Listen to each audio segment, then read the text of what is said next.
So when you see me, a game has been played, it has ended, I've watched it, and I have a lot of things to talk about it. Now we are on the good, the bad, and the weird in Arsenal defeat against Spurs in Hong Kong. The only goal being scored by Sa from the middle of the park as the keeper was doing his super keeper stuff. Now this one was different because in the other previous friendlies, you have seen a team changing after first half. They will start with the first team or first lineup, and then after first half, they'll change a whole new team.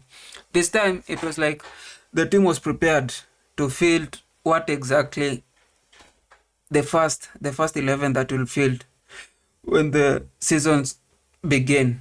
And that's why we saw a lot of players playing at the entire 90 minutes, both in Tottenham and in Arsenal. And we had some little subs. Now, Gyökeres played for I think 10 minutes. He had like 7 or 6 touches.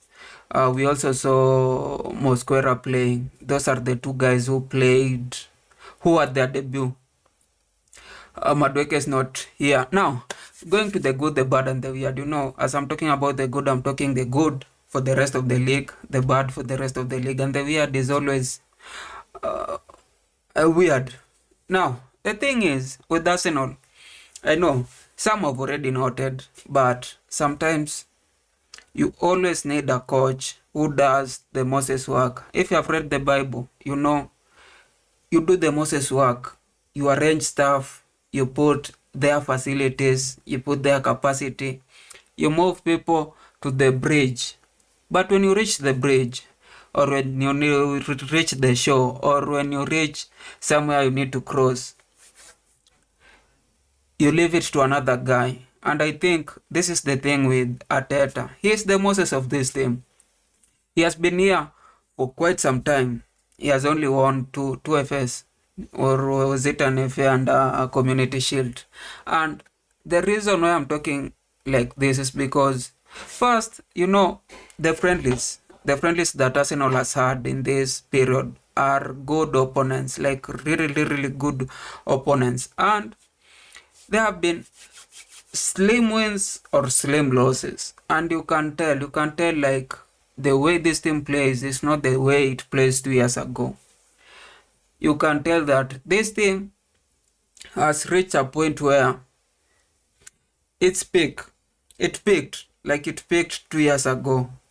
It peaked 2 years ago, and I don't think there's any way it can improve even with new players, even with Gyökeres, even with Madueke, even with.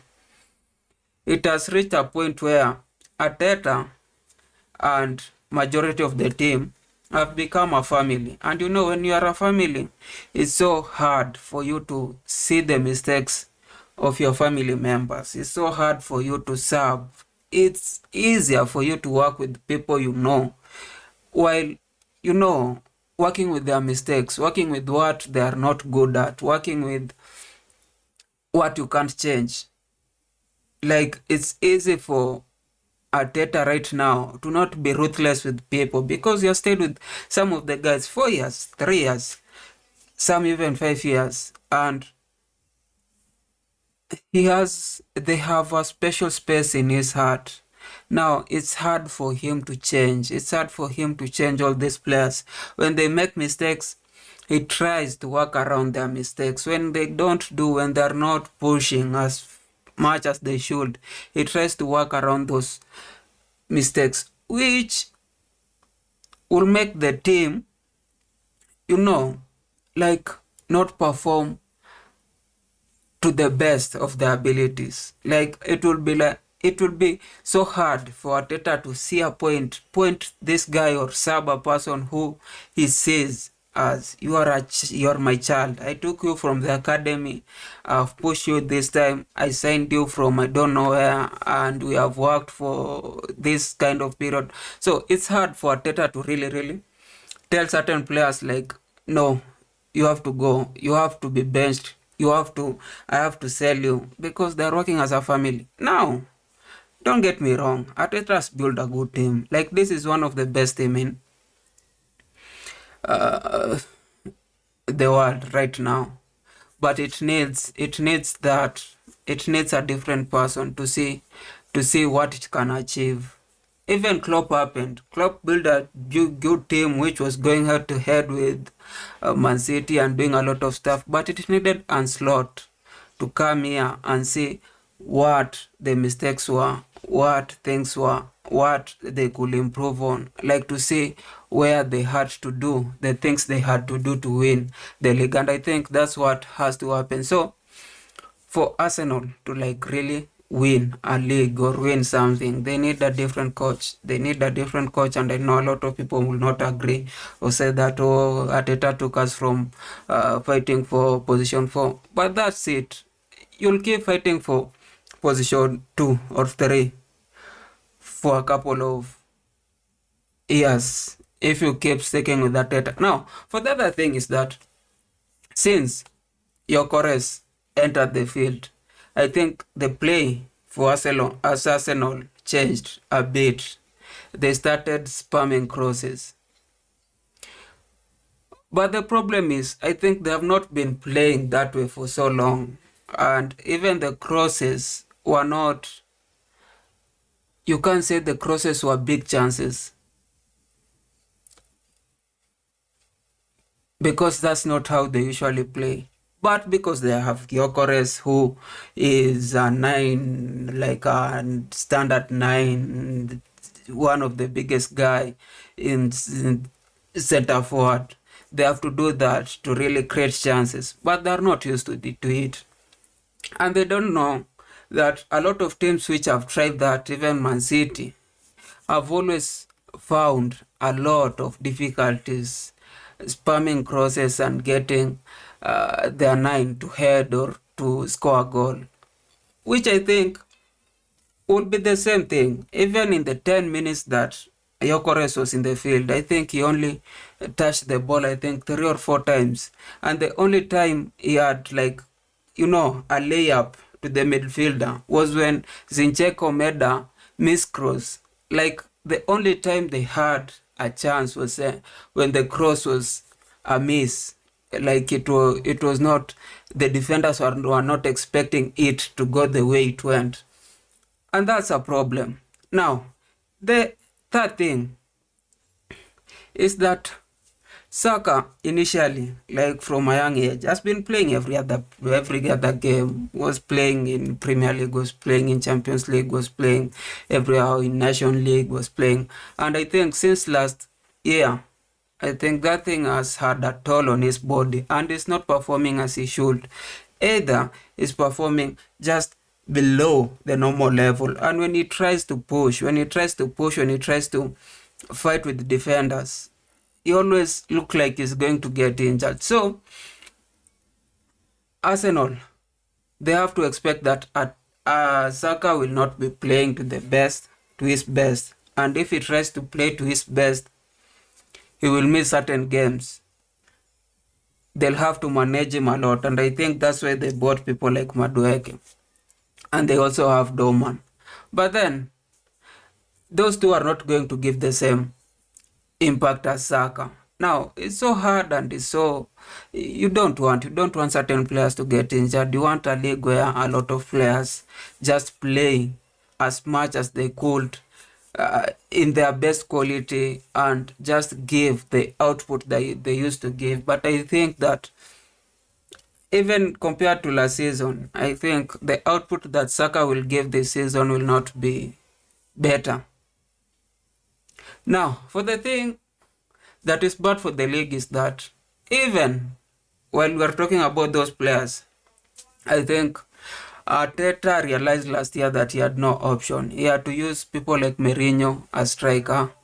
He had to change a lot of things to make Arsenal work. And I think this year they have bought a lot of people. They have brought Nogard, they have brought Zubimendi, they have brought Musquera, they have brought Gyökeres, they have Madueke. And I think they were just buying first choice options, like people who can enter the team and there will not be a very drop in quality from the first person was playing. Like if Declan Rice goes, you'll have Zubimendi and you'll have Zinogard. It will be a little drop in quality, but will not be as huge as it was last year. So that's bad for the team, which means that it will be a little consistent compared to last year. When last year it was like when somebody will get injured and you find a place where Havertz is not in the team, and now the team lacks a person who scores those headers, a person who does this and this and this. I think this time the performance will be a little consistent. It will be consistent if it's good. It will be consistent if it's bad. It will be consistent if it's a position 3 play. You know, they are just teams who play for position 3. And I think this time, Arsenal will be that team. That's bad. And then, the thing with, I don't know, it's like weird.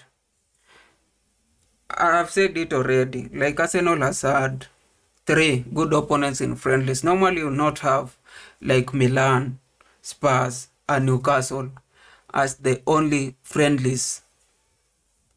Those are huge 3 teams. People usually start with small team, Wrexham, Leeds, Southampton, or Seoul, or I don't know, LA Galaxy. This time they had, I think they were so prepared for this season. That's why they had to put all these good opponents to really gauge themselves. And I think this thing is turning into, it's not working the way they expected. Probably they expected that one of those teams they'll beat for, because this is a thing that works with their mental. Is when you beat certain teams, you start having those confidence, like that confidence to win every single game that will come. But if you are in a position where the teams that you thought will build you confidence are the same teams that are destroying your confidence, are the same teams that are making you doubt yourself, then there's a highly likelihood that you'll go into the season with that same doubt, which will impact how you perform, especially since the first game they are facing Man United. If it happens that the team draws with Man United, or Man United as a, you know, a very one-off win, because Man United has played so well. Even last game, they played with Bournemouth and they had 4 goals. If they find this Arsenal and the way they play, then they will be in a rude shock. And if you are starting a season with a defeat, there's a chance that your entire season might be ruined. I'm not saying it will be ruined, but it might be ruined. Now, the thing is, I don't expect Arsenal to be, unless they prove me wrong, unless in the next game they prove me wrong. But I think they have more troubles than they have more wins, or they have more quality, or they have more things that we can see and say that this team, we need to fear it. I don't think any team now will go into the season fearing that, nah, we need to work so hard for this team. No. Even with the Gyökeres, those were 10 minutes, 10 mid-minutes. Anyway, if you are still here, subscribe, man. Nice day.